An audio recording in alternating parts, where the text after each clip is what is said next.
Bismillahirrahmanirrahim. Innal hamdalillah nahmaduhu wa nasta'inuhu wa nastaghfiruh wa na'udzu billahi min shururi anfusina wa min sayyiati a'malina. Man yahdihillahu fala mudhillalah wa man yudlilhu fala hadiyalah. Wa asyhadu an la ilaha illallah wahdahu la syarikalah wa asyhadu anna Muhammadan abduhu wa rasuluh. Amma ba'd.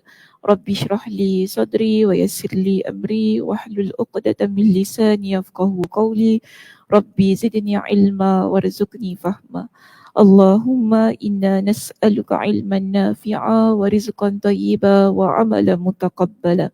Assalamualaikum warahmatullahi wabarakatuh.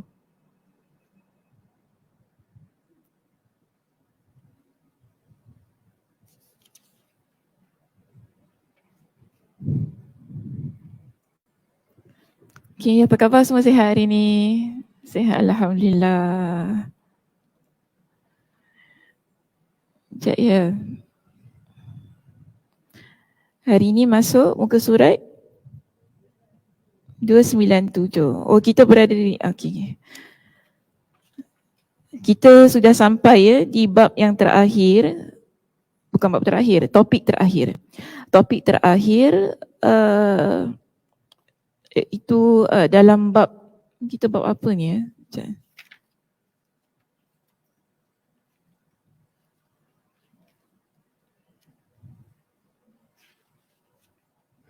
Bab hadis Nabawi. Kita sekarang berada pada bab hadis Nabawi dan sudah berada di topik yang ke-6 mengikut as-sunnah yang terakhir lah. InsyaAllah minggu depan masuk bab usul fiqh. Tapi tak tahu nak baca ke tak. Okey, muka surat 297, sikit lagi kita nak habiskan perbincangannya. Topik kita pada pagi ini ialah mengikuti as-sunnah. Mengikuti as-sunnah. Kita ada 3 poin penting di situ, A, B dan C. Poin A kita ialah tidak ada pertentangan antara wahyu dan akal. Jadi wahyu dan akal tidak bertentangan. Maknanya di situ setiap muslimah yang beriman kepada Allah Subhanahu wa taala wajib mengikuti wahyu. Walaupun dia rasa tidak kenalah dengan apa yang dia fikirkan logik dan sebagainya. Kerana tidak ada pertentangan antara wahyu dan akal di situ. Baik, kita baca. Pertama, akal yang didokong ataupun akal yang disokong oleh taufik dari Allah akan mengetahui bahawa segala sesuatu yang dibawa oleh Rasulullah sallallahu alaihi wasallam adalah kebenaran yang tidak bertentangan dengan akal dan hikmah. Akal yang disokong oleh taufik dari Allah akan mengetahui bahawa segala sesuatu yang dibawa oleh Rasulullah sallallahu alaihi wasallam adalah kebenaran yang tidak bertentangan dengan akal dan hikmah. Okey, sebelum itu apakah yang dimaksudkan dengan wahyu? Sebelum kita masuk pada perbincangan, apakah yang dimaksudkan dengan wahyu? Wahyu ni apa? Sehingga kita kata ianya tidak bertentangan dengan akal kita.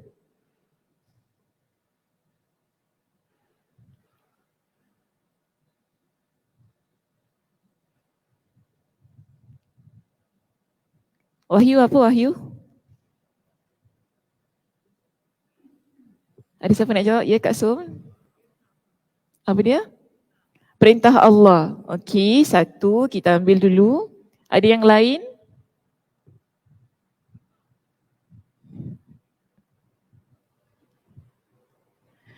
Apa dia? Kalimah Allah.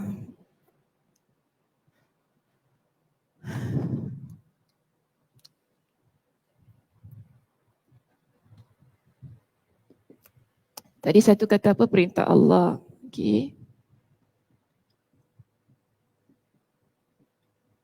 Dua, kalimah Allah. Ada lagi yang nak berikan jawapan?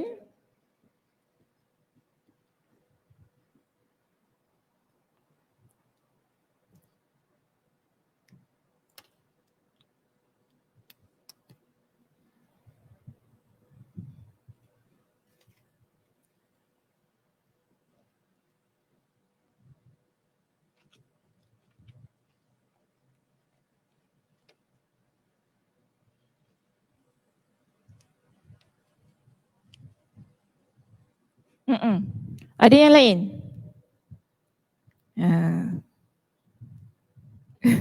Kenapa ketawa tengok saya? Ada yang lain? Fitri nak cakap apa, Fitri?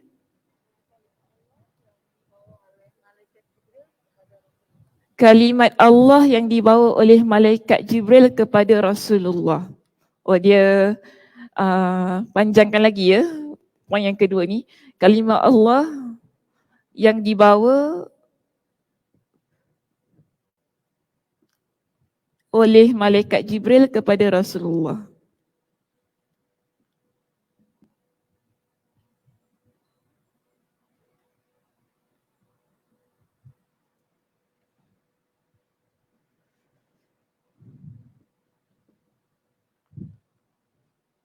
Mana yang betul ni? Utusan dari Allah. Betul. Utusan.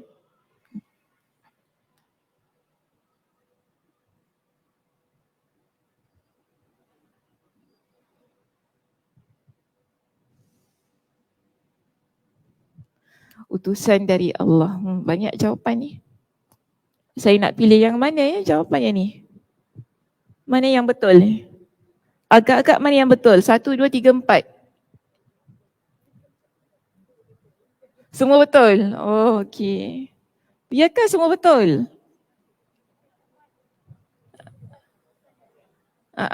Cakap. Ya, cakap. Saya suka orang cakap. Penat saya cakap seorang ni. Apa dia? Oh, lebih tepat utusan dari Allah. Masya Allah. Ada majlis fatwa ya di sini. Lebih tepat utusan dari Allah. Okey. Kejap ya. Macam tak kena lah jawapan tu. Nombor 4. Nombor 3. 1, 2, 3 betul. Nombor 4 salah pula. Tadi dah keluar lebih tepat utusan dari Allah. Okey, kita lihat ya begini.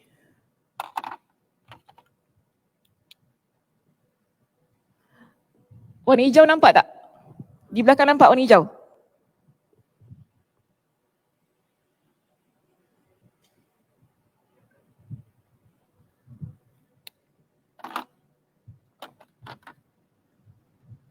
Tak ada warna hitam eh?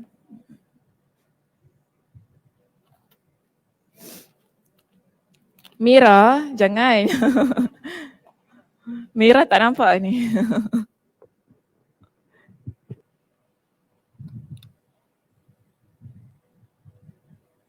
Alamak, ink saya pula ni.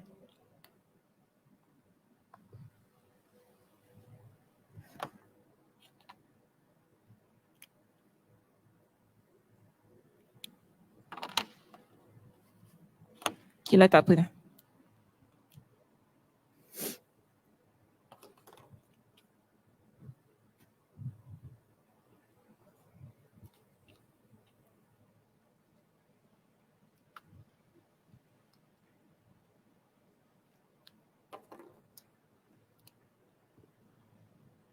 Okey.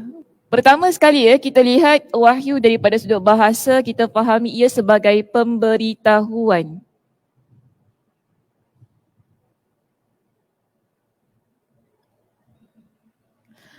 Okey, wahyu ini maksudnya ialah satu announcement, satu bentuk pemberitahuan, makluman yang mana dilakukan secara rahsia tetapi cepat.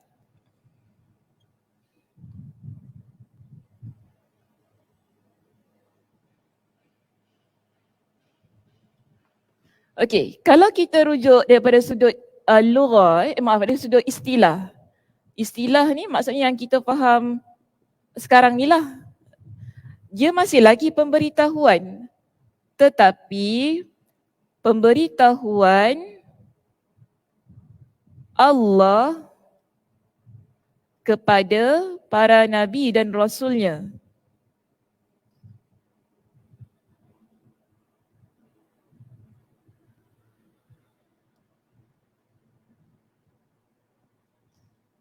Sama ada melalui perantaraan ataupun tidak.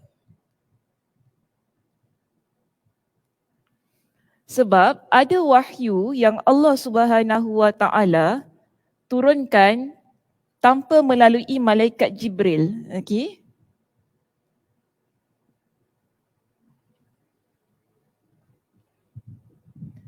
Betul, kita kata tadi wahyu itu adalah perintah Allah, kalimah Allah yang dibawa malaikat Jibril kepada Rasulullah. Okay, utusan Allah, ni semua betul. Cuma kalau kita nak faham dengan lebih jelas lagi, wahyu ni kita panggil ia sebagai sesuatu yang Allah nak beritahu kepada para nabi. Okay, semua nabi, semua anbiya, semua rasul Allah Subhanahu Wa Taala berikan kepada mereka dengan wahyu. Jadi Allah beritakan kepada mereka dengan wahyu. Tetapi cara mendapat wahyu itu berbeza. Ada kalanya ianya melalui perantaraan malaikat dan ada kalanya tidak. Kan? Sebagaimana Nabi Musa AS, Allah Subhanahu Wa Taala berbicara secara langsung kepada Nabi Musa AS. Jadi itu bukti menunjukkan kepada kita wahyu ini dia tidak semestinya melalui malaikat. Ada pelbagai macam cara yang Allah Subhanahu Wa Taala berikan kepada para nabinya. Yang penting di dalam wahyu ini Allah Subhanahu Wa Taala nak bilang, nak beritahu kepada para nabi berkenaan dengan apa yang ingin disyariatkan. Sebab kadang-kala dalam pada kita lihat dalam konteks kehidupan zaman Nabi sallallahu alaihi wasallam, pada waktu itu ada pelbagai macam isu yang tidak pernah berlaku. Jadi Nabi SAW kebiasaannya akan menunggu wahyu untuk menyelesaikan perkara-perkara ataupun isu-isu yang berlaku pada zaman baginda SAW. Jadi apa yang diturunkan oleh Allah Subhanahu Wa Taala kepada Nabi SAW itulah yang kita peroleh hingga ke hari ini. Dan kena ingat wahyu sudah terputus. Ya, kalau tiba-tiba ada orang claim, oh semalam saya dapat wahyu, macam mana kita nak buat tu? Semalam saya dapat wahyu tau. Percaya tak? Tak percaya. Tapi ada orang percaya. Itu yang ada nabi palsu tu kan. Oh ni ada apa ni? Ada rasul Melayu. Kan? Ada ayah pin. Semua yang mengaku diri mereka mendapat wahyu. Jadi kalau kita belajar tentang agama ini dengan betul, dengan tepat, kefahamannya, bila ada orang yang datang kepada kita, bawakan kepada kita dengan berita-berita yang pelik, lalu mereka dakwa bahawa ini wahyu dari Tuhan. Semalam malaikat Jibril datang jumpa saya tau dalam mimpi. Kalau saya cakap percaya tak? Saya Ustazah Sakinah ni tak percaya juga. Bagus, Alhamdulillah. Selamat dunia akhirat. Tiba-tiba saya datang kuliah kan. So saya kata, Cik tahu tak, Cik semalam saya mimpi malaikat Jibril datang turun dekat saya bagi wahyu. Muslimah semua tak perlu datang masjid. Percaya? Alhamdulillah tak percaya. Macam tu kita. Kan kadang-kadang kita ni cepat percaya kepada hal-hal yang orang kata, wah betul ke? Ya lama wahyu tak turun. Tiba-tiba Ustazah Sakinah dapat wahyu. Ya Allah. Kita terharu Ustazah Sakinah dapat wahyu ni kan. Antara ramai-ramai Ustazah Sakinah yang dapat wahyu. Kita pun menangis dengar cerita tu. Jangan merepek semua tak payah. Wahyu sudah terhenti. Okay? Kita jangan tiba-tiba kata ada nabi barulah, nabi wanita lah, nabi tu nabi ni dah tak ada dah lagi. Dah tak ada lagi yang dinamakan dengan wahyu kerana wahyu itu sudah terhenti. Namun apa yang diturunkan dahulu kepada nabi kita iaitu Nabi SAW, itulah yang kita pegang hingga ke hari ini sebagai wahyu yang Allah Subhanahu Wa Taala turunkan kepada baginda, yang menjadi pensyariatan kita. Yang mana tadi Imam Ibn Al-Qayyim Al-Jauziyah bila dia bawakan kepada kita dengan poin A, dia kata apa? Tidak ada pertentangan antara wahyu itu tadi dengan akal kita. Kerana zaman Nabi SAW sudah berlalu dengan begitu jauh. Mungkin bagi kita, itu semua pada zaman Nabi. Mana kena dengan konteks kita? Mungkin kita lihat sedemikian. Okay? Tetapi wahyu tetap wahyu. Ianya tidak boleh kita kata tak tepat ataupun kita kata wahyu ini tak masuk akal kan. Mungkin ada orang kata wahyu tentang apa yang tak masuk akal. Selalunya dalil Al-Quran ataupun dalil hadis yang mana tak masuk akal, kebiasaannya kita dengar. Azab kubur. Kan? Sebab apa? Orang fikir macam ni. Kalau kita korek kubur tu, nampak ke berlakunya azab kubur tu? Tapi ada tak dalil kata tentang azab kubur? Ada banyak. Sampai Nabi SAW perintahkan kepada kita supaya minta perlindungan kepada Allah dari azab kubur. Maknanya benar adanya azab kubur itu. Tapi ada orang kalau dia ikut kepada rasional dia, logik akal dia, dia akan kata mana ada kalau kita korek kubur tu tengok tak ada apa-apa pun berlaku. Tak nampak pun berlaku azab kubur. Ini hal yang ghaib. Hal yang ghaib yang kita wajib beriman kepada perkara-perkara yang ghaib. Sebab itu Allah Subhanahu Wa Taala berfirman dalam surah Al-Baqarah, antara ciri-ciri orang yang bertakwa kepada Allah, Allah kata apa? Allazina yu'minuna bil ghaib. Orang-orang yang beriman kepada perkara yang ghaib. Mereka itu adalah insan yang bertakwa kepada Allah Subhanahu Wa Taala. Ya, surah Al-Baqarah ayat yang ketiga menunjukkan kepada kita kadangkala dalil ni maksudnya ialah wahyu Al-Quran dan hadis Nabi SAW. Kedua-dua ini ada kalanya isunya, intipati dalam perbincangannya ianya tidak masuk pada akal kita. Sesuatu yang kita tak pernah nampak, sesuatu yang tak pernah kita terfikirkan. Dan contoh Nabi SAW kata nanti pada satu zaman, satu masa, antara tanda-tanda keluarnya Dajjal ialah apabila ada binatang yang boleh berbicara. Binatang yang boleh berbicara. Kita tak nampak lagi benda tu. Kan? Tapi apa tanggungjawab kita dengan sunnah tu tadi, dengan dalil itu tadi? Beriman kepada apa yang diturunkan ke atas Nabi SAW. Jadi ini dikatakan sebagai wahyu. Yang Allah Subhanahu Wa Taala berikan kepada para nabi, dan kalau ikut kepada perbincangan kita di sini ialah pada Nabi SAW. Baik.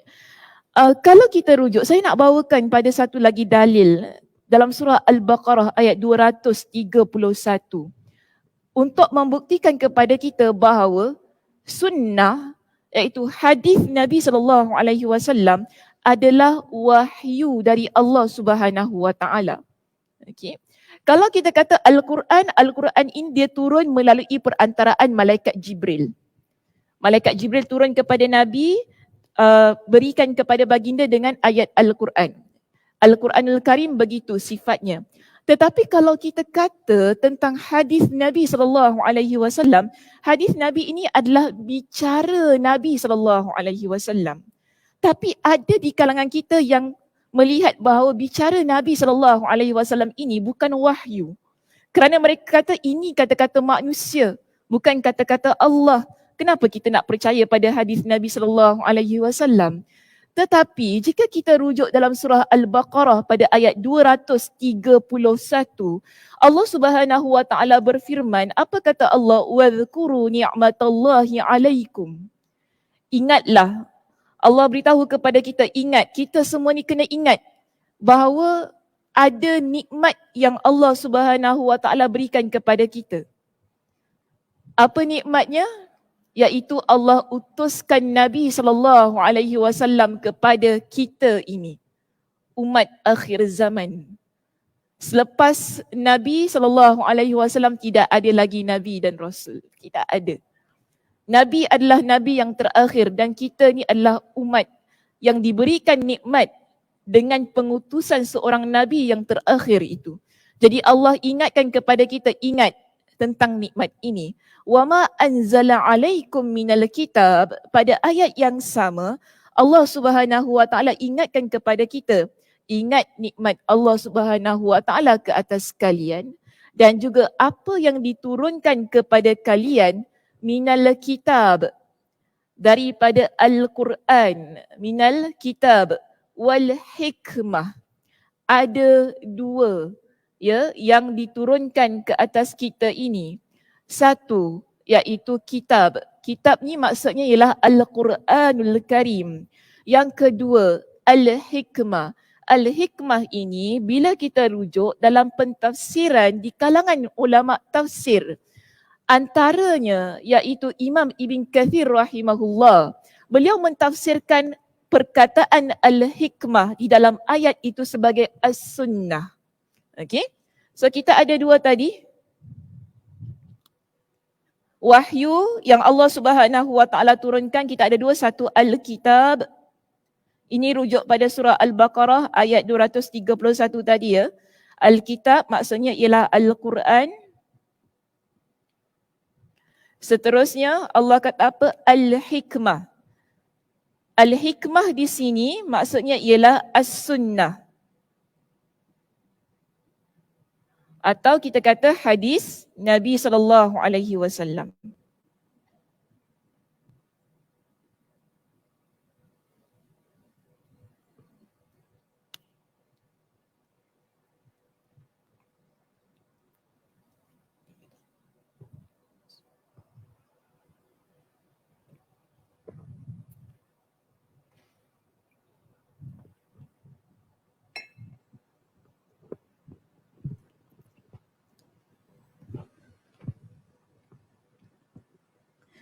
Okey, balik ya pada surah Al-Baqarah ayat 231 tadi.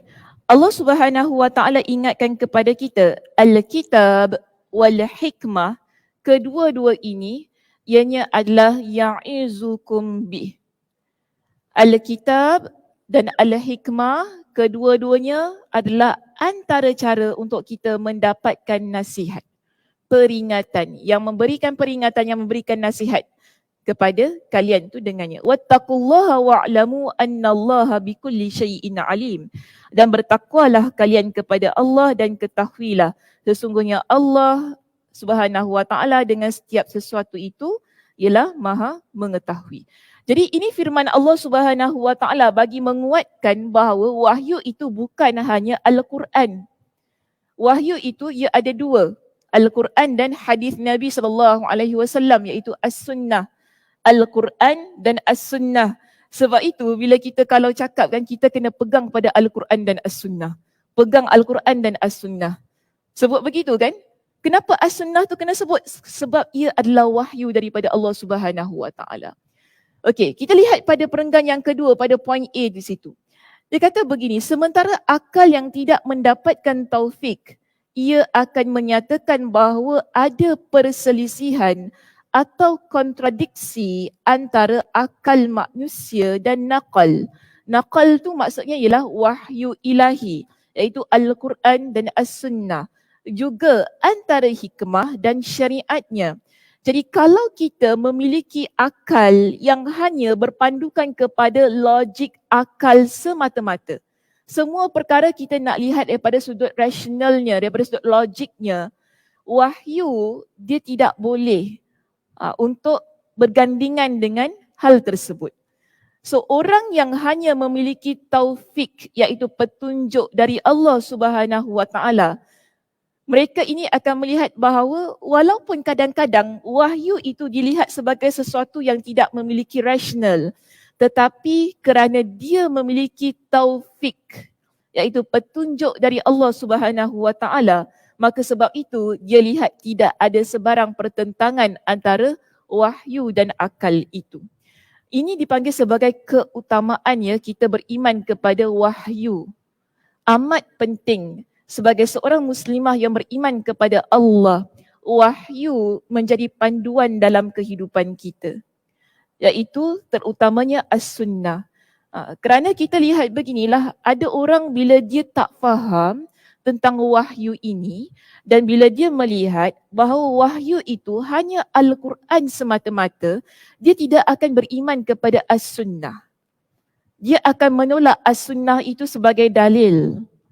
Sedangkan kita lihat begini, Allah Subhanahu Wa Taala secara jelas Allah sebutkan dalam surah An-Najm pada ayat yang ketiga dan yang keempat. Okey. Surah An-Najm pada ayat yang ketiga dan yang keempat Allah kata apa? Wa ma yantiqu 'anil hawa. Nabi SAW, baginda tidak mengucapkan sesuatu yang mengikut kepada hawa nafsunya. Kalau kita yang bukan Nabi ni, yes, kita akan ikut kepada hawa nafsu kita ketika kita berbicara. Kan, kita ikut suka hati kita ikut sedap mulut kita, itu kita yang bukan Nabi ni. Tapi Allah ingatkan kepada kita, kalau Nabi SAW Nabi dia tak berbicara ikut kepada hawa nafsunya. Wa ma yantiqu 'anil hawa in huwa illa wahyu yuha. Jelas Allah kata yang ada pada Nabi, yang Nabi SAW ucapkan tidaklah melainkan ia merupakan wahyu yang diberikan, yang diwahyukan kepada baginda. Jadi kalau ada orang tiba-tiba kata, saya tak beriman kepada hadis Nabi, saya beriman hanya kepada Al-Quran, kita nak buat macam mana? Kita nak ikut? Tak, kenapa kita tak ikut? Tak ikut tu betul, tapi kenapa kita tak ikut? Kenapa? Sekejap saya ni masih mabuk lagi. Susah sikit nak bangun. Kenapa? Okey, kita lihat begini ya Muslimah. Al-Quran, ia adalah dalil yang pertama. Tapi kita jangan lupa, hadis Nabi ini adalah penjelas kepada isi kandungan Al-Quran. Okey? Kita ada Al-Quran tadi, betul? Ini adalah kalamullah, wajib kita beriman kepada kitab Allah. Tidak ada sesiapa pun menafikan tentang hal itu. Semua kita, bila kita kata kita adalah seorang muslimah, wajib beriman kepada Al-Quran. Tak boleh kata, oh saya tak beriman kepada Al-Quran. Tak boleh kata sedemikian. Okay? Tetapi kita jangan lupa, kita ada hadis Nabi yang menjelaskan isi kandungan Al-Quran. Yang menguatkan apa yang terdapat pada Al-Quranul Karim.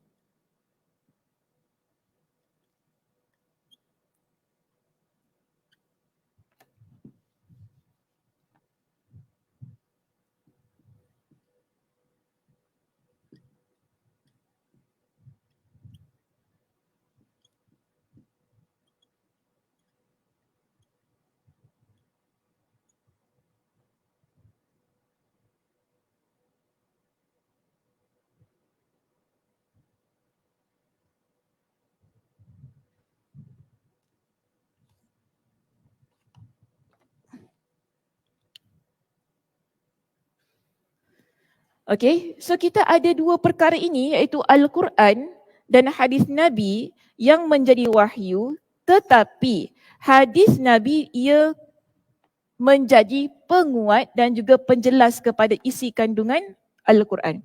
Contoh kita kata, dalam Al-Quranul Karim kita dapati bahawa ada perintah tentang solat.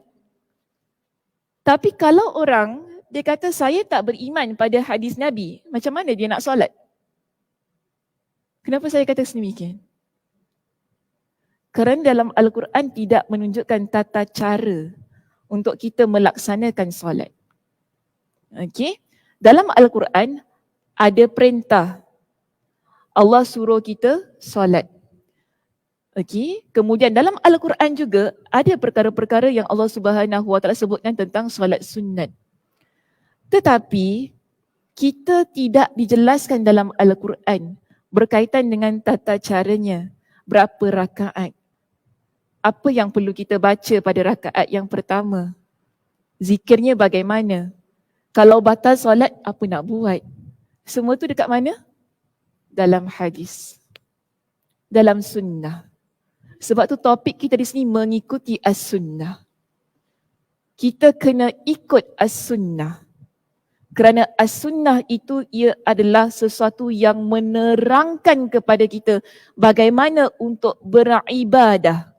Bagaimana untuk kita bermuamalah sesama manusia. Kerana ia juga adalah wahyu dari Allah Subhanahu Wa Taala. Okey, sama juga kita kata dalam Al-Quran ada perintah untuk kita agar menunaikan ibadah haji, umrah. Tapi adakah dalam Al-Quran menunjukkan kepada kita tentang tata cara untuk kita melaksanakan ibadah umrah, pelaksanaan haji? Al-Quran tidak menjelaskan. Di mana penjelasannya dalam hadis Nabi.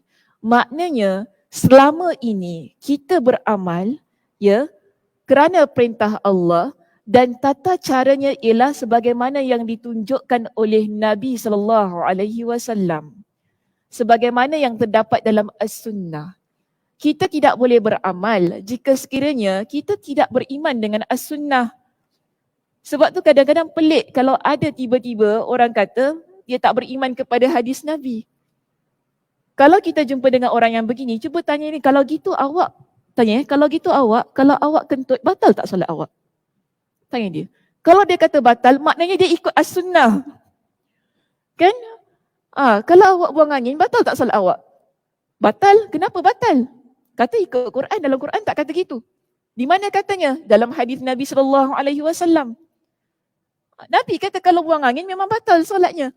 Kalau dia kata batal, maknanya dia ikut hadis Nabi. Jadi macam mana? Part mana yang kata kita tak beriman kepada hadis Nabi?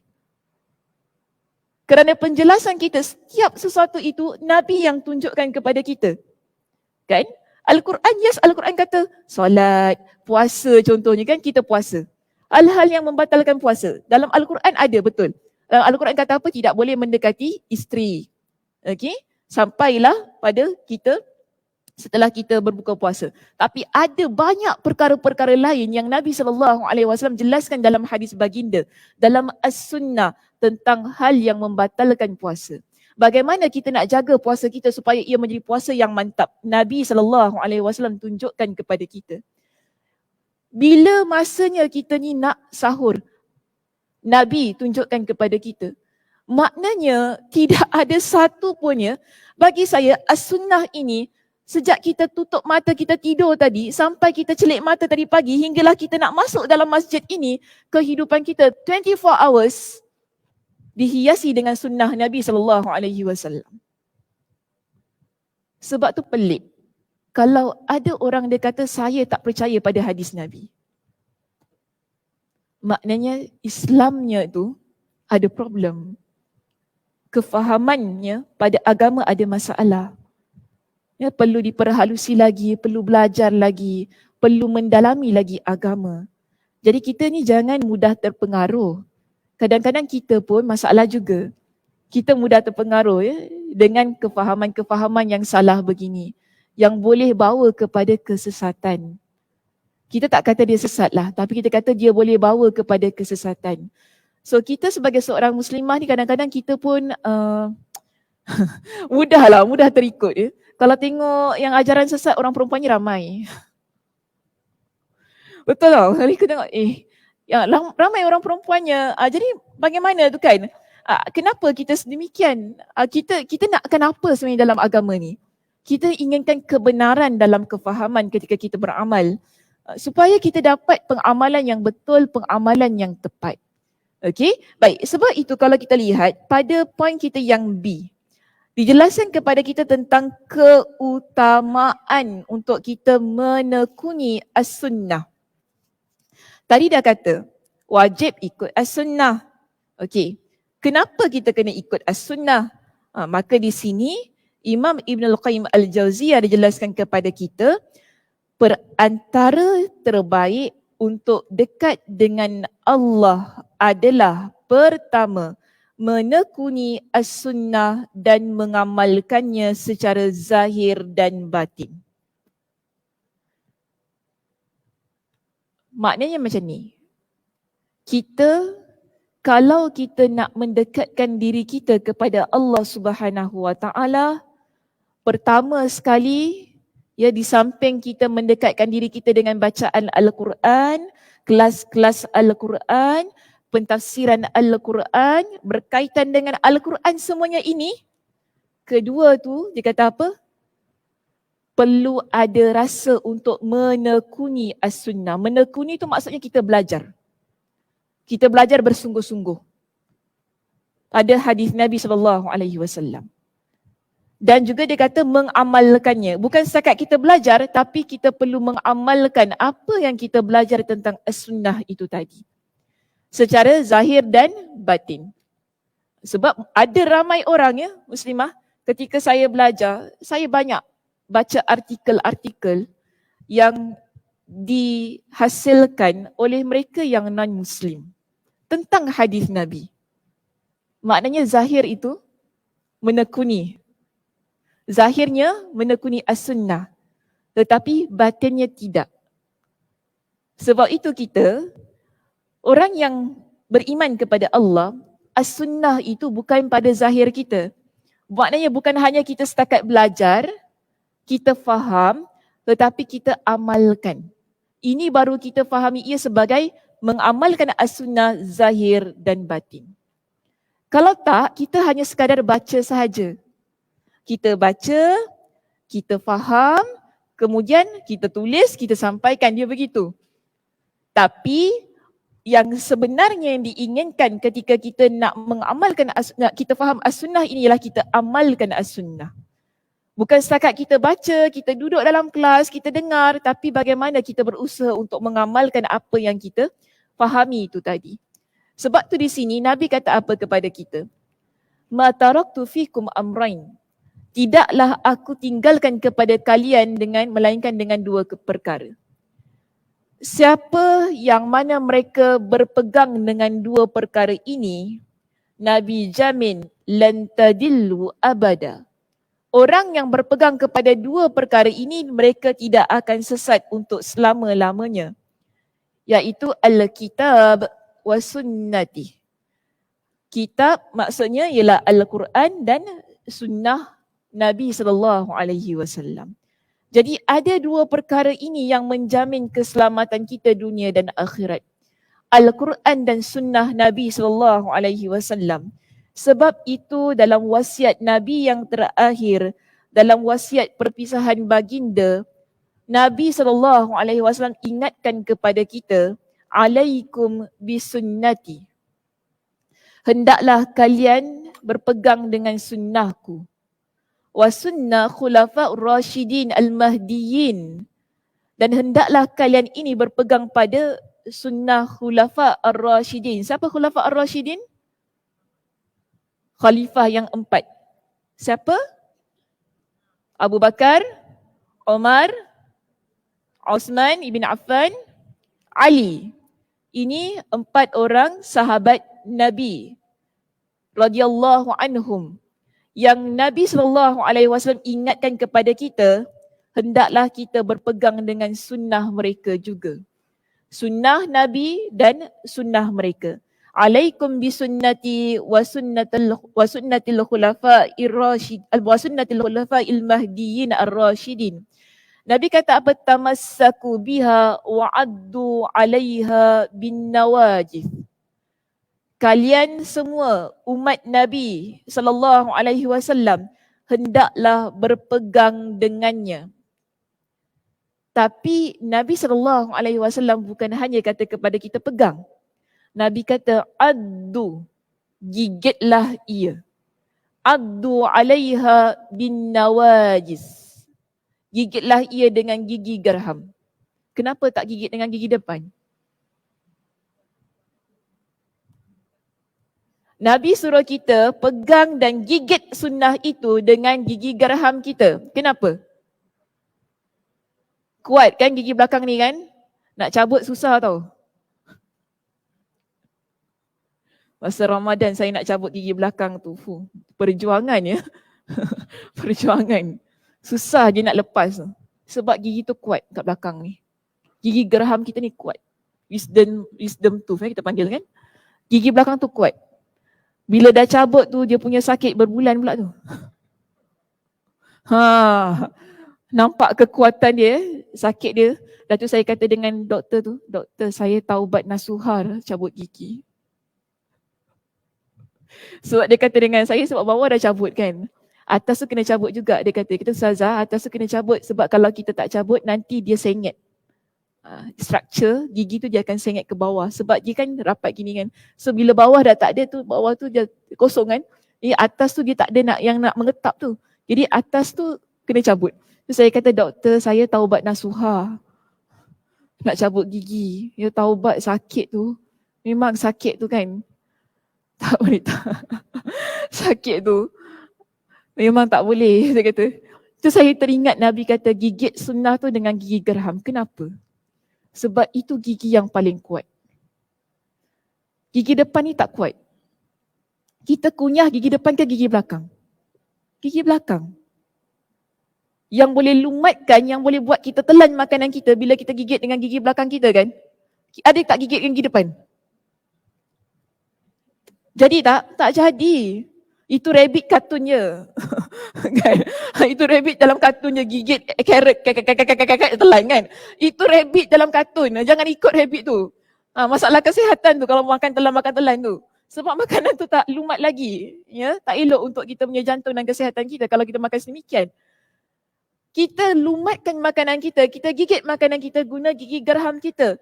Dan Nabi SAW ingatkan kepada kita sunnah yang kita imani, yang kita pegang tu tadi, bukan setakat kita beriman, bukan setakat kita pegang, tapi kita kena gigit lumat-lumat ia dengan gigi gerham. Maknanya, amalkan sebaik-baiknya. Itu pesan Nabi. Kerana apa Nabi kata apa? Fasayara ikhtilafan katsira. Selepas peninggalan aku, selepas Nabi SAW wafat, kita ini akan lihat banyak sangat perselisihan. Betul tak? Kita akan lihat banyak sangat pertelingkahan. Apa solusinya? Balik pada sunnah Nabi SAW. Balik pada sunnah Nabi SAW. Sebab itu, ketika waktu hari raya, orang gaduh kan? Kenapa kita tak raya? Mufti kata apa? Ikut balik pada sunnah. Sunnah kata apa? Kita kena lihat hilal tu, kena lihat anak bulan tu. Kalau tak lihat, tak boleh raya. Itu sunnah Nabi. Tapi kita duk gaduh. Kita kata apa? Kalau betul-betul raya, dosa mufti ni tanggung semua dosa orang. Sedapnya cakap. Sedangkan sunnah kata, kalau nampak hilal, nampak anak bulan, hari rayalah kalian. Tapi sekarangnya tak nampak. Mufti ikut sunnah, betul tak? Kita nak salahkan mufti. Saya bukan kata, ustazah ni ustazah government. Sebab tu je kan selalu orang kata ni ustazah government ni, ustazah government. Sebab tu dia cakap macam, tak. Kita tengok bagaimana pendalilan itu digunakan. Lihat anak bulan, tak lihat anak bulan macam mana? Kan, macam mana kita nak raya? Orang mati-mati suruh raya. Ya Allah, ya Tuhan. Sebab apa Johor raya? Apa kena-mengena? Johor pun tak nampak anak bulannya. Yang nampak dekat Sabah. Sabah dengan Johor berapa jauh tu?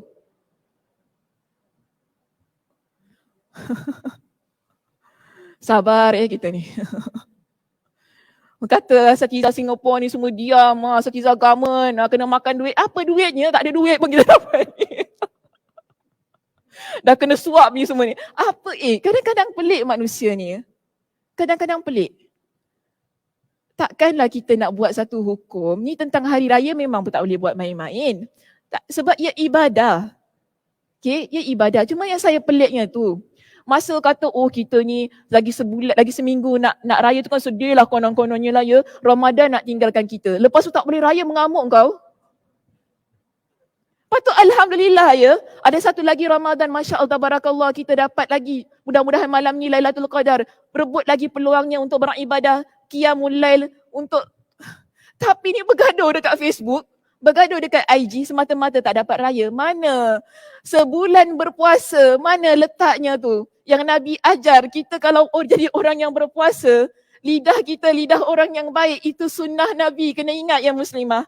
Kita kalau betul-betul ni berpuasa, kita betul-betul beriman, kita betul-betul beramal dengan sunnah Nabi.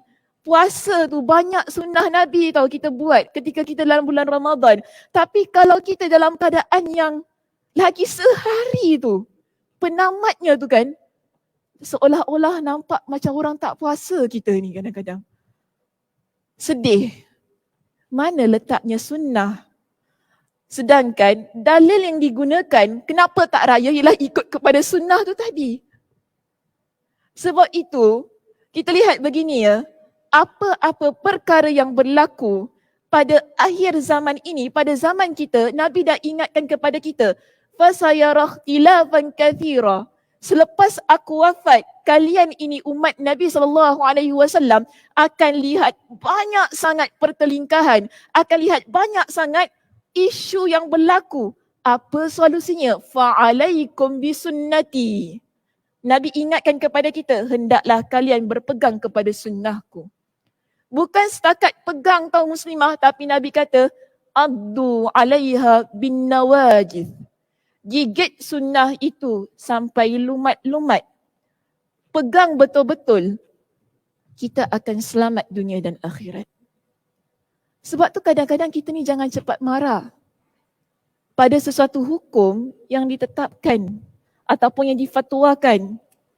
Ya, saya ni anggota majlis fatwa. So kita tahu bagaimana fatwa itu difatwakan. Kita tak ikut, ni agaknya betul lah, kita tak buat macam gitu muslimah. Ni agaknya betul lah, kita ikut macam tak. Kita buat research, kita lihat dalilnya. Al-Quran kata apa, hadis kata apa, begitu keadaannya. Kita tak sesuka hati kita buat, ni kena buat gini, kena buat gini. Kalau gitu, semua orang boleh buat. Tak perlu jadi mufti, tak perlu jadi asatizah, betul tak? Cik-cik yang duduk kat depan ni pun boleh jadi Ustazah Sakinah. Ustazah, kita kena raya. Rayalah semua, tak kisah. Tak perlu kita kepada fatwa. Tapi masalah sekarang kita ni nak ikut macam mana? Kita pun kata, maknanya kita ikut fatwa Muiz. Tak, bukan gitu. Muiz ikut mana? Muiz ikut Nabi. Muiz ikut sunnah Nabi. Kita tak ikut kepada yang kita kata ikut kepada perasaan kita. Kita tak ikut kepada hawa nafsu kita. Kita tak menetapkan sesuatu ikut kepada sedap kita. Kan? Jangan menuduh institusi agama kita ni dengan tuduhan-tuduhan yang tidak selayaknya. Bimbang-bimbang kita kata asatizah dalam majlis fatwa tu berdosa, kita yang berdosa. Ya, nampak ya? Jaga lidah kita. Kalau ilmu kita tak setanding dengan ilmu para asatizah ini, jangan challenge, jangan lawan. Yang kita tahu apa base-nya, apa rujukannya bila sesebuah fatwa, sesebuah irsyad dibuat. Kita jelas, maknanya ikut dalil yang ini, ikut hadis yang ini, alhamdulillah. Kita pun, kalau orang yang betul-betul ni, mereka ni mengikuti perkembangan pada fatwa, baca betul-betul setiap fatwa yang dikeluarkan, kita akan letakkan pada bahagian nota kaki tu apa rujukan yang digunakan sebelum kita mengeluarkan fatwa itu. Kadang-kadang orang cuma baca teks, orang tak baca nota kaki. Ya, orang baca teks tau, tapi dia tak baca rujukan kita apa. Itu pun masalah. Sedangkan rujukannya adalah daripada Al-Quran, daripada hadis Nabi SAW juga. Cuma interpretasinya berbeza. Itu je. Okey, maksudnya cara kita melihat pada konteks itu berbeza. Konteks negara lain jangan kita aplikasikan pada konteks negara kita. Sebab suasana konteksnya berbeza, dia tak sama. Kan? Kita tak boleh nak samakan sebuah negara yang semua majoritinya Muslim dengan sebuah negara yang minoritinya Muslim. Dia takkan sama cara menghukum, cara mengeluarkan dalil, tapi kebiasaannya dalil adalah sama. Bermakna tetap perlu pegang kepada Al-Quran dan As-Sunnah. Kita tak boleh lari kepada kedua-dua sumber dalil ini. Kalau lari itulah yang perlu mengamuk. Jangan kata orang awam, saya pun mengamuk juga. Okey? Kalau lari itulah yang kita perlu mengamuk, kita perlu marah. Kenapa mesti lari daripada Al-Quran dan As-Sunnah? Yang sekarang kita fahami, apa pun yang kita buat dalam kehidupan kita ini, dalam apa pun yang kita amalkan, dua perkara tersebut tidak boleh untuk kita pisahkan. Al-Quran dan hadis Nabi SAW. Okey, baik, seterusnya. Seseorang, itu yang pertama ya, menekuni as-sunnah dan mengamalkannya secara zahir dan batin. Kedua, senantiasa merasa perlu kepada Allah. Di samping kita mengamalkan Al-Quran dan As-Sunnah, kita betul-betul menekuninya dan betul-betul kita jadikan ia sebagai antara petunjuk dalam kehidupan kita ini. Kita ada yang kedua untuk mendekatkan diri kita kepada Allah Subhanahu Wa Taala. Iaitu yang kedua ialah senantiasa merasa perlu kepada Allah Subhanahu Wa Taala. Okey, ini sebagaimana yang Allah Subhanahu Wa Taala firmankan dalam surah Fatir ayat yang ke-15. Allah kata apa? Ya ayyuhan nas antumul fuqara'u ilallah. Sekejap saya lupa nak tulis ni.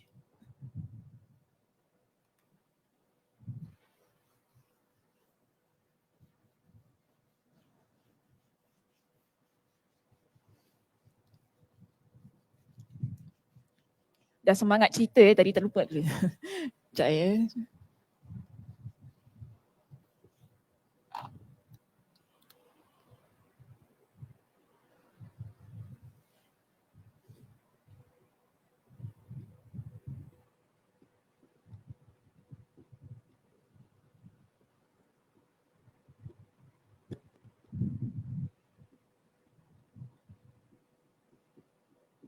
Ada 3 cara untuk kita mendekatkan diri kita kepada Allah Subhanahu Wa Taala.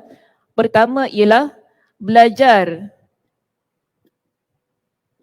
dan amalkan sunnah Nabi sallallahu alaihi wasallam. Kedua tadi, sentiasa berharap pada Allah. Sentiasa ada rasa perlukan Allah.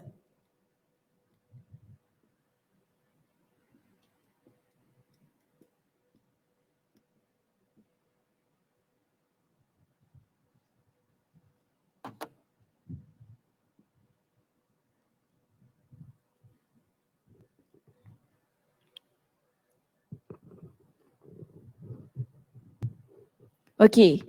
Dalilnya surah Fatir. Ayat berapa tadi saya sebut? 15. Okey. Surah Fatir ayat yang ke-15. Yang mana Allah Subhanahu Wa Taala berfirman, ya ayyuhan nas antumul fuqara'u ila Allah. Wahai manusia, kalian amat memerlukan Allah Subhanahu Wa Taala. Wallahu huwal ghaniyul hamid. Dan Allah Subhanahu Wa Taala itu maha kaya dan maha terpuji.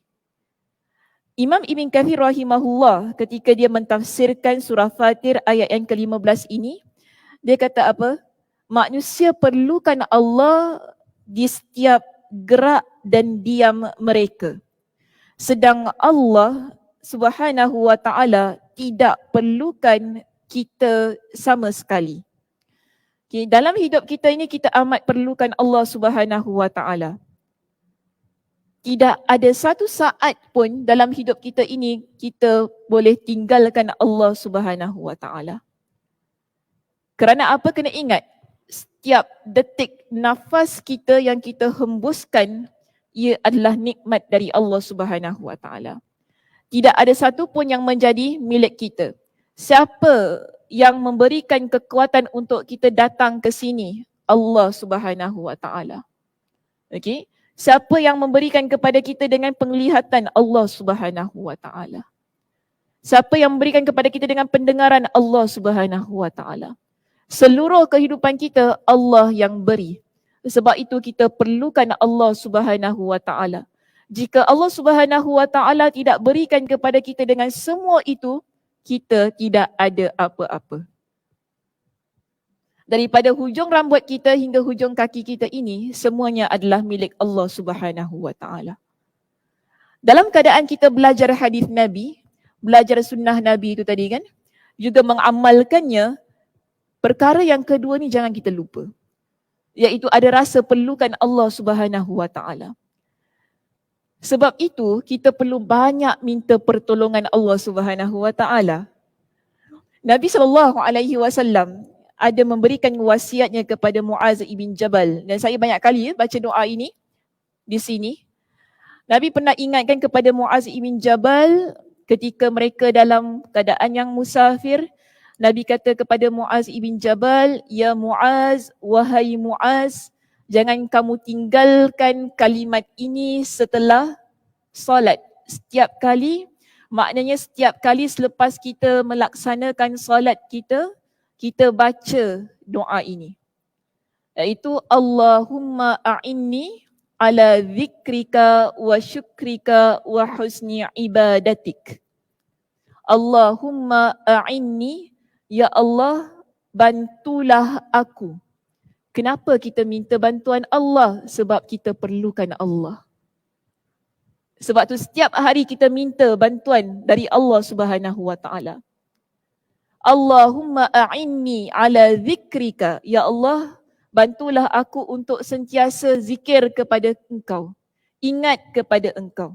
Allahumma a'inni ala dzikrika wa syukrika, dan sentiasa bersyukur kepada engkau. Wa husni ibadatik, dan sentiasa dapat melakukan amal ibadah dengan sebaik-baiknya. Maknanya orang yang baca doa ini, dia tahu dia tidak boleh jadi orang yang berzikir kepada Allah, tidak boleh menjadi orang yang bersyukur kepada Allah, tidak boleh menjadi orang yang mana sentiasa beribadah kepada Allah dengan sebaik-baiknya jika Allah Subhanahu Wa Taala tak bantu diri dia.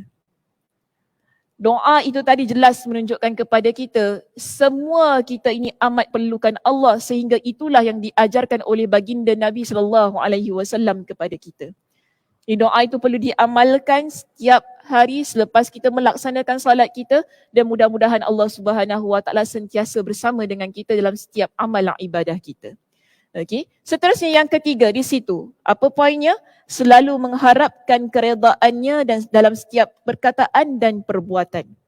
So kita ada yang ketiga di sini.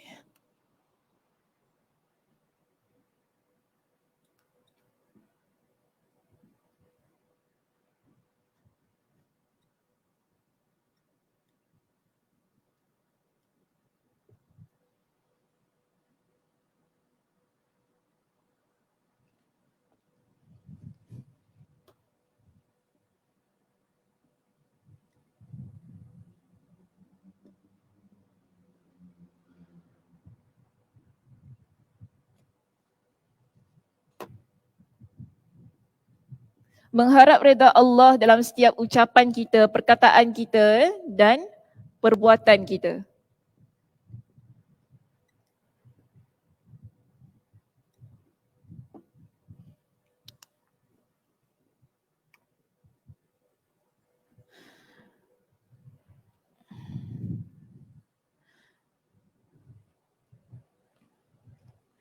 Okey, itu yang ketiga.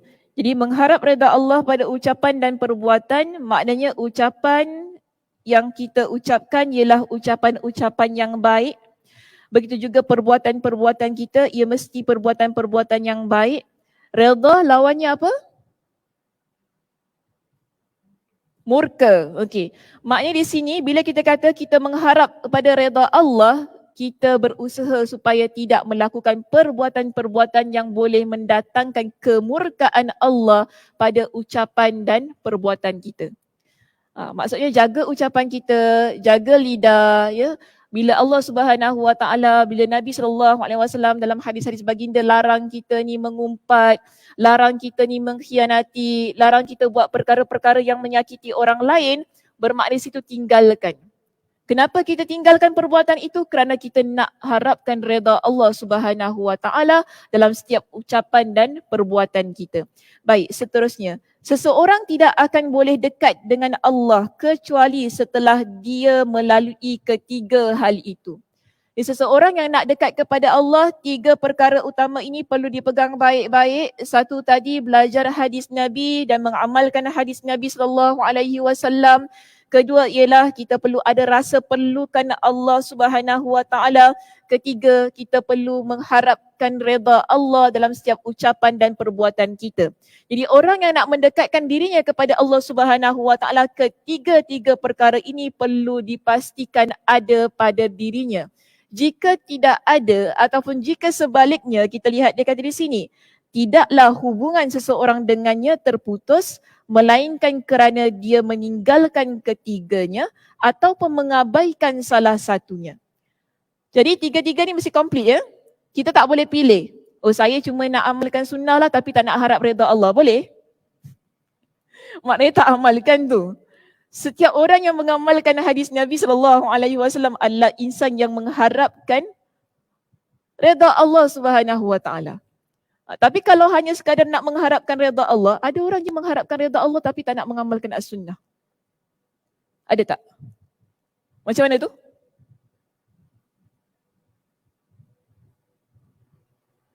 Dia tak melaksanakan semua perintah Allah, tetapi dia baik. Pernah tak nampak orang begitu? Dia baik, Masya Allah dia baik tapi sayang tak solat.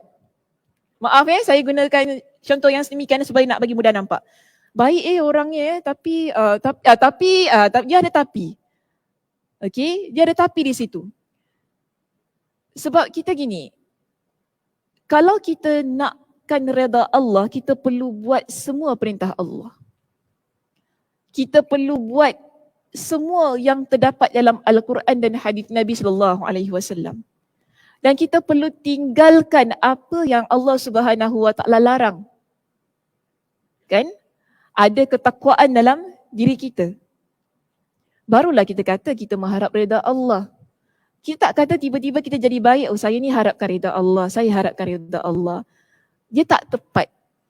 Ya, kefahaman yang sedemikian tidak tepat. Orang yang mengharapkan redha Allah dalam keadaan yang dia nak jadi baik itu, dia perlu berusaha melaksanakan semuanya. Sebab tu tadi Imam Ibn Qayyim kata apa? Tiga-tiga ni mesti ada. Kita tak boleh pilih satu saja. Okey? Ataupun kita nak buat salah satunya sahaja. Dia merupakan sesuatu yang saling menguatkan antara satu dan yang lain. Okey, baik, seterusnya pergi kepada poin yang C. Saya nak selesaikan perbincangan kita pada pagi ini. Sesuatu yang menjadi jelas dengan mengetahui lawannya. Okay, kita perlu tahu apa yang lawannya supaya kita jelas dalam pengamalan kita. Ada 3 pilar utama yang menjadi landasan kebahagiaan seseorang hamba. Kita nak bahagia, 3 tiang ataupun 3 prinsip ini perlu dipegang sebaik-baiknya. Dan setiap pilar iaitu setiap tiang ini mempunyai lawannya masing-masing. Siapa saja yang tidak memiliki pilar tersebut iaitu tiang ataupun prinsip ini, maka dia pasti mendapatkan lawannya.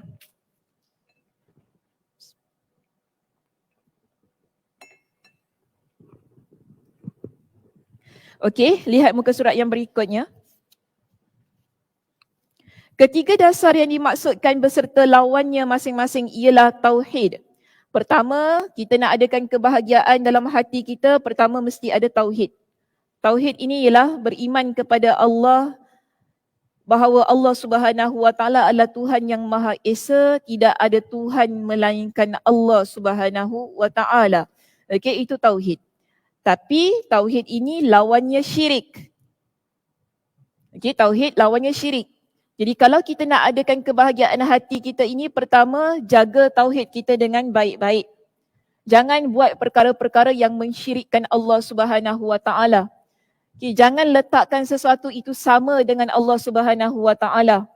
Tidak ada kuasa, tidak ada daya yang boleh menandingi Allah Subhanahu Wa Taala. Okay, dalam apa jua keadaan Allah Subhanahu Wa Taala itu tetap satu, Maha Esa.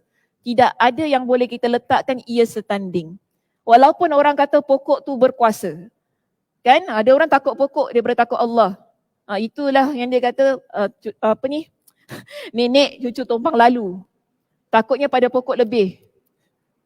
Kita pula jangan ajar anak-anak kita. Engkau kalau pergi tempat-tempat keras ke apa kan. Tempatnya keras ya sebab konkrit. Kita ajar anak kita kan, ingat jalan tempat-tempat kalau seram ke apa, bulu roma meremang ke apa, minta izin dulu.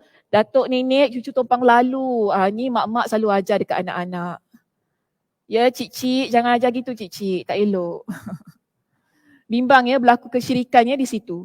Sebab kita minta kepada selain Allah Subhanahu Wa Taala. Dan Nabi dah ajar kan.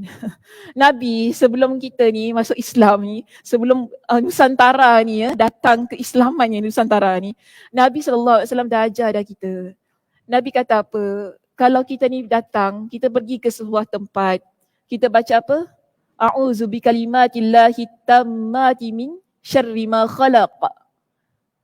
Aku berlindung kepada Allah dengan Allah, dengan kalimat-kalimat Allah yang sempurna daripada makhluk yang jahat. Maknanya di situ doanya kita minta kepada Allah. Nabi kata apa? Orang yang baca doa itu, bila dia datang satu tempat, kita biasa, saya pun kadang-kadang biasa gitu juga kan, masuk bilik hotel rasa meremang kan, kita nak lalu satu tempat tu, seramnya pokok ni. Kita rasa sedemikian, itu normal ya. Maknanya kita ada naluri manusia yang biasa, takut.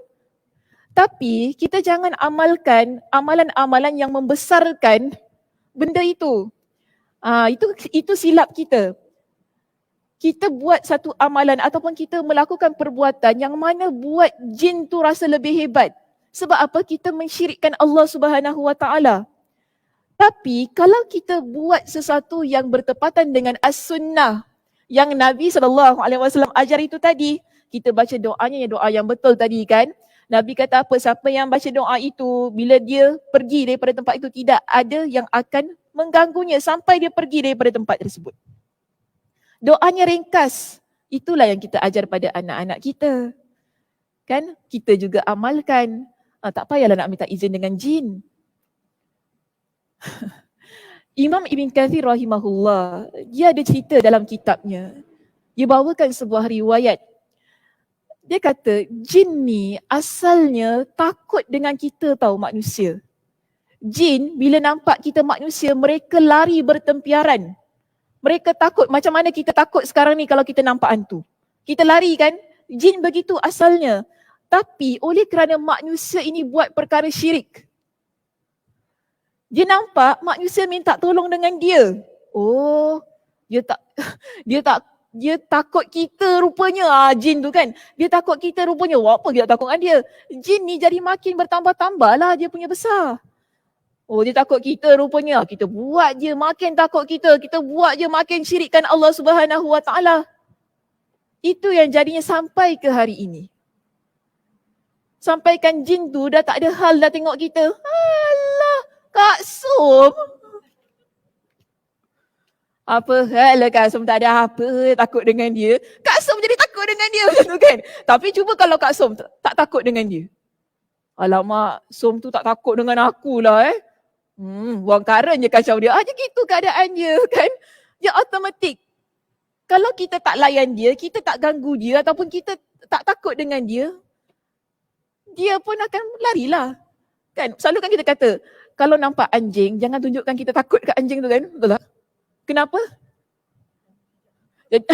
Kalau kita ada rasa takut dalam hati kita, anjing tu pun ada perasaan nak kejar kita. Anjing tu tahu kan, ni takut ni, Sakinah ni takut anjing ni. Anjing tu, gitu kan. Kalau kena lagi kalau makcik yang melata. Kalau kena makcik yang melata, habis lah kan. Anjing pun suka. Itu yang buat anjing tu makin nak dekat-dekat dengan kita. Sama juga dalam keadaan jin tu. Kita, maaf ya saya kata, saking kita takut dengan jin tu, kita buat perkara syirik. Sedangkan tadi, kalau kita nak ada rasa bahagia dalam hati kita, perkara yang perlu kita jaga pertama sekali, tauhid kita. Jaga keimanan kita. Okay, jangan kita gunakan perkara-perkara yang begini untuk merosakkan ketauhidan yang sudah sedia ada dalam diri kita.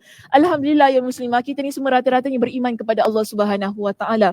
Itu adalah nikmat yang paling besar Allah Subhanahu Wa Taala kurniakan dalam hidup kita. That's why kita kena jaga baik-baik keimanan ini. Jangan kita buat sesuatu yang boleh mencemarkan akidah kita. Benda-benda kecil kadang-kadang kita tak terfikir. Kan sampai minta kekuatan daripada jin pokok, penunggu pokok. Contoh maaf saya kata kadang-kadang anak kita tersampuk dekat mana-mana tempat. Orang kata kau taburlah gula-gula kat situ, baiklah anak kau. Jangan buat benda-benda yang macam gini. Itu namanya kita bagi makan jin. Mungkin kita, tak, tu bukan syirik, itu kita usaha. Tak boleh. Orang kata kalau kena dengan bomoh siam, kena jumpa bomoh siam. Ini semua benda-benda yang bomoh siam tu guna apa? Kalau tak Muslim lah, tak semua. Sebab ada bomoh ni, ada siam, ada orang siam ni orang Muslim ya. Kita bomoh siam tu kuat tau, bomoh Thailand ni kan. Kalau kau kena bomoh Thailand tu, kena jumpa bomoh Thailand baru kau baik. Tak ada semua ni. Ingat ya, Nabi SAW pernah disihir oleh non-Muslim. Adakah Nabi jumpa dengan bomoh dia untuk baikkan dia? Tak. Nabi guna al-mu'awwidhat. Nabi guna ayat Al-Quran. Sebab apa Allah kata? Al-Quran itu adalah syifa. Kita kalau tak, kita ni beriman kepada Allah kan. Tapi kalau tak yakin dengan Al-Quran, macam mana kita ni? Kita lebih yakin dengan bomoh siam daripada Al-Quranul Karim. Sayang keimanan yang sudah tertancap dalam hati. Tapi kadang-kadang sebab kita rasa kita ni desperate. Kan? Kita rasa kita desperate. Kita tak tahu nak buat apa. Tapi dalam keadaan yang terdesak macam mana pun, jangan sampai kita menggadaikan keimanan kita kepada Allah Subhanahu Wa Taala. Sebab tu tadi Nabi kata apa? Balik pada sunnah aku. Gigit sunnah aku. Kalau betul-betul kita jadi seorang muslimah yang gigit pada sunnah, kita akan tinggalkan perbuatan-perbuatan yang mensyirikkan Allah Subhanahu Wa Taala ini dalam keadaan yang terdesak macam mana sekalipun. Okey, itu yang pertama. Yang kedua, sunnah tadi. Sunnah yang lawannya adalah bid'ah. Okey, bila kita buat perkara-perkara yang sunnah, kita akan tinggalkan perbuatan-perbuatan ataupun hal-hal yang bid'ah. Bid'ah ni maksudnya ia tidak ada dalam sunnah tapi kita reka menjadi amalan kita. Okey, jadi tinggalkan perbuatan itu, mudah-mudahan Allah Subhanahu Wa Taala memberikan kebahagiaan pada diri kita. Baik, seterusnya yang ketiga, taat. Taat pada perintah Allah, taat kepada perintah Rasulullah. Bila kita kata taat bermakna kita tinggalkan kemaksiatan. Sebab tu dia kata tadi lawannya adalah maksiat. Jadi 3 perkara ini, 1, jaga tauhid, 2, jaga sunnah, 3, jadi muslimah yang taat kepada Allah Subhanahu Wa Taala. Ketiga-tiga perkara tersebut hiasi pada diri, insya-Allah kita akan jadi seorang muslimah yang bahagia pada jiwanya sebagaimana yang disebutkan pada perenggan kita yang terakhir di situ. Ketiga hal itu tadi adalah satu hal yang boleh mendatangkan kebahagiaan di atas hanya mempunyai satu lawan yang bersamanya. Maknanya kalau kita tinggalkan ketiga-tiga itu tadi, kita akan dapat satu perkara yang sama. Maknanya kalau tinggalkan tauhid, kalau tinggalkan sunnah, kalau tinggalkan ketaatan kepada Allah Subhanahu Wa Taala ini, kita akan dapat perkara ini. Iaitu apa? Kehampaan hati. Maknanya hati kita akan jadi hati yang kecewa. Hati kita akan jadi hati yang tidak bahagia. Kerana orang yang tinggalkan 3 perkara tersebut. Hati mereka adalah hati yang jauh dari cinta Allah. Bagaimana kalau kita buat perkara syirik, kita nak kata kita cinta Allah?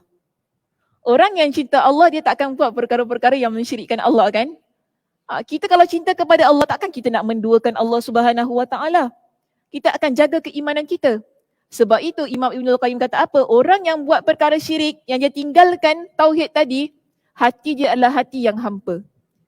Kerana dia jauh daripada rasa cinta kepada Allah Subhanahu Wa Taala. Begitu juga disebutkan di sini, juga kehampaan hati dari rasa takut kepada Allah beserta azab yang ada di sisinya. Jadi orang yang tinggalkan ketiga-tiga perkara tersebut, bukan sahaja dia jauh, maknanya hatinya jauh dari rasa cinta kepada Allah, tetapi hatinya tak ada rasa takut pada azab Allah. Sebab itu dia berani buat perkara syirik. Dia berani buat perkara yang bid'ah. Berani buat perkara-perkara yang maksiat. 3 perkara ini bila dia berani lakukan bermakna dia menjemput murka Allah Subhanahu Wa Taala. Sedangkan tadi kita bincangkan, kita perlu ada rasa untuk mengharap keredaan Allah Subhanahu Wa Taala.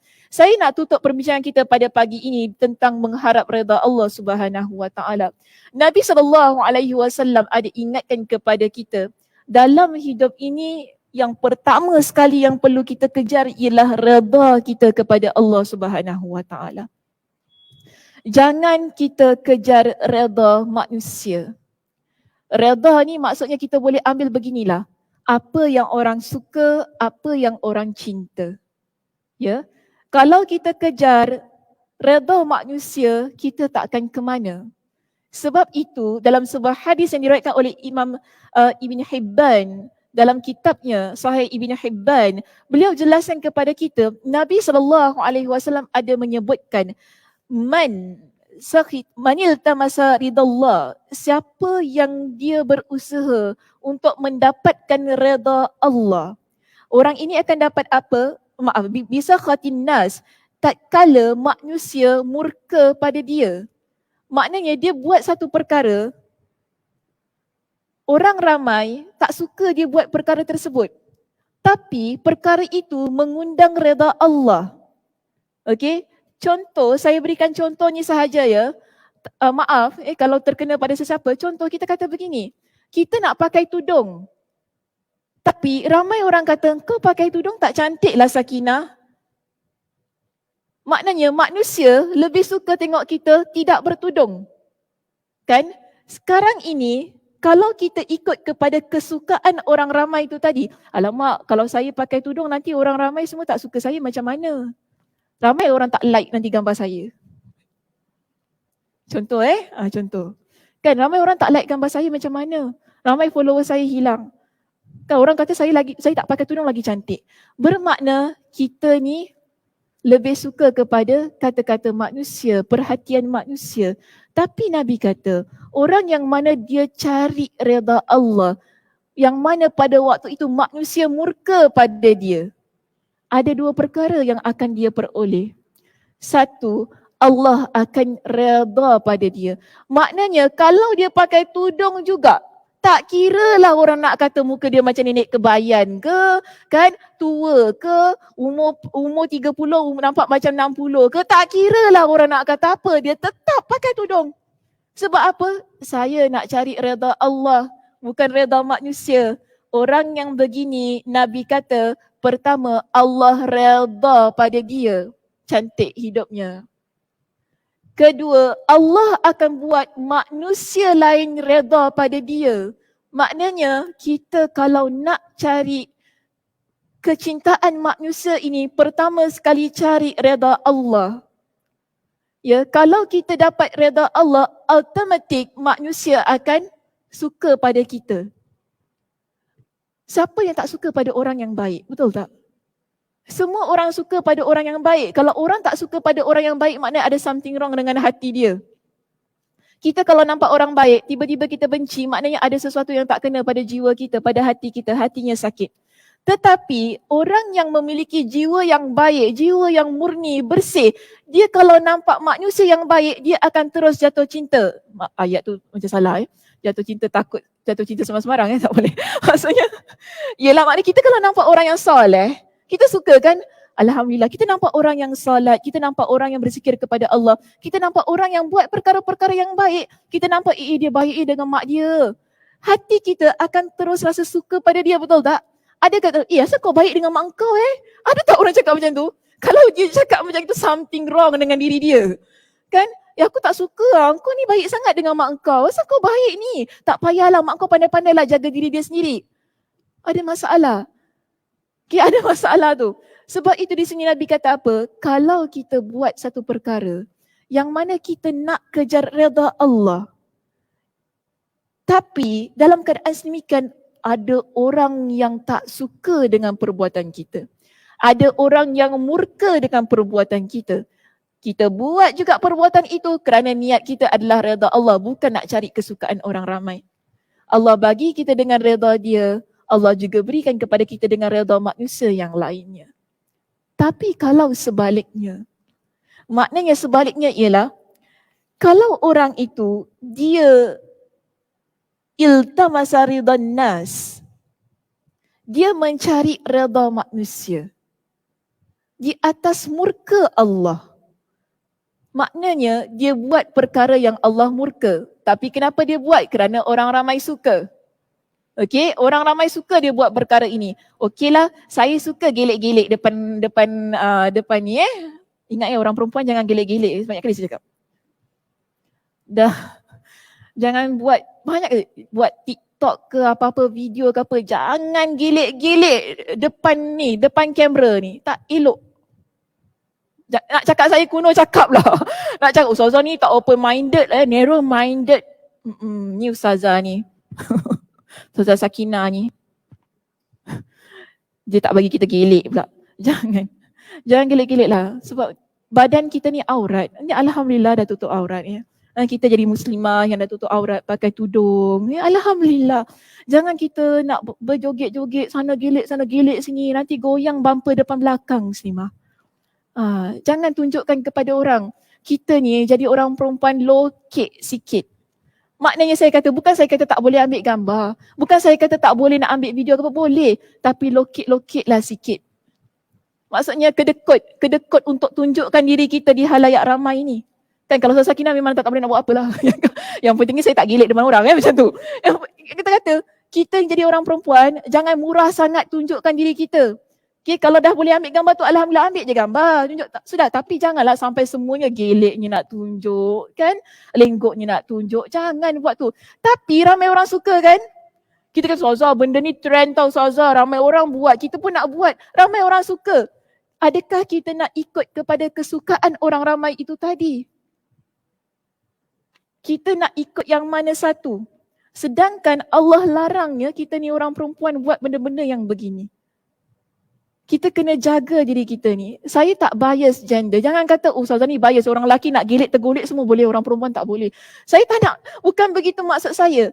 Sebab Allah Subhanahu Wa Taala ciptakan kita ni orang perempuan dalam keadaan yang begitu cantik. Seboleh mana kita tutup, tutuplah.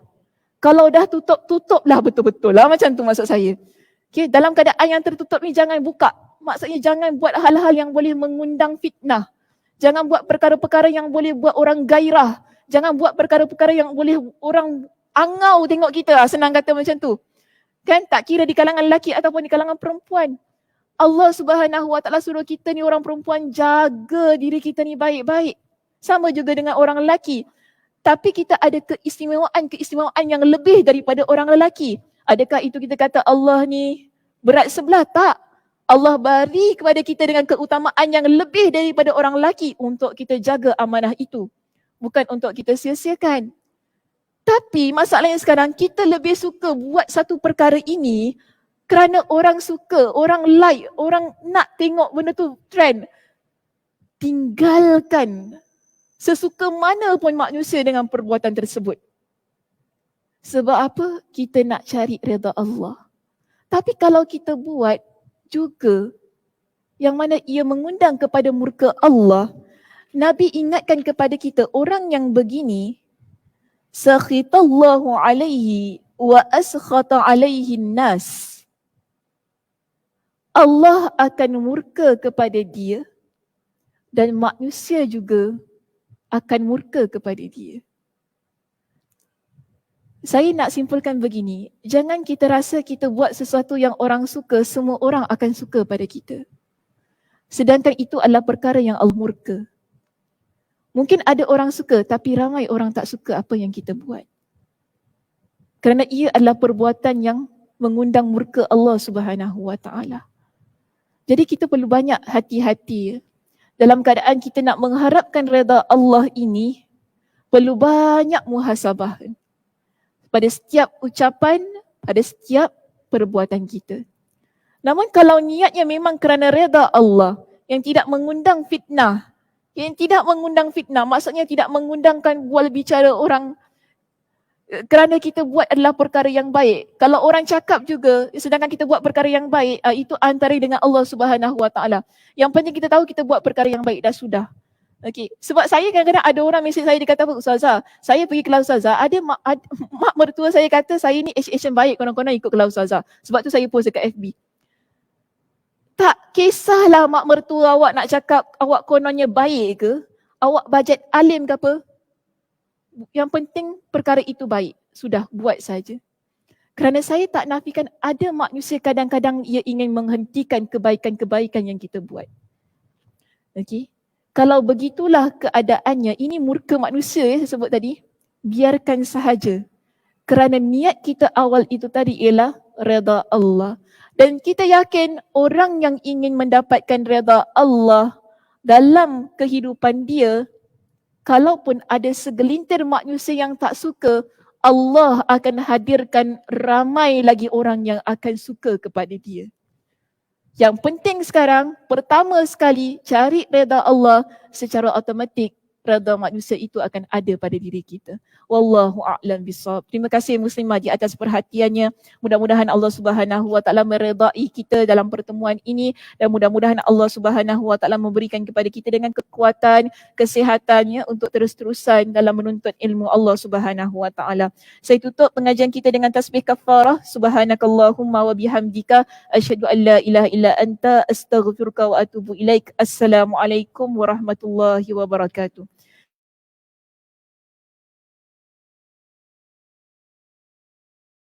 Bacakan Al-Fatihah kepada Senin bin Rusdi lantaran sedang kritikal ya di hospital. Mudah-mudahan kita doakan untuk beliau Senin bin Rusdi dengan berkat bacaan Al-Fatihah ini Allah Subhanahu Wa Taala mengurniakan kepada beliau dengan kesihatan. Begitu juga tidak lupa kepada ahli keluarga yang sedang berhadapan dengan ujian ini. Mudah-mudahan Allah Subhanahu Wa Taala berikan kepada mereka semua dengan kesabaran berhadapan dengan situasi ini. Ala hazihi niyyah al-Fatihah. A'udzubillahi minasyaitonirrajim. Bismillahirrahmanirrahim. Alhamdulillahirabbil alamin arrahmanirrahim maliki yaumiddin.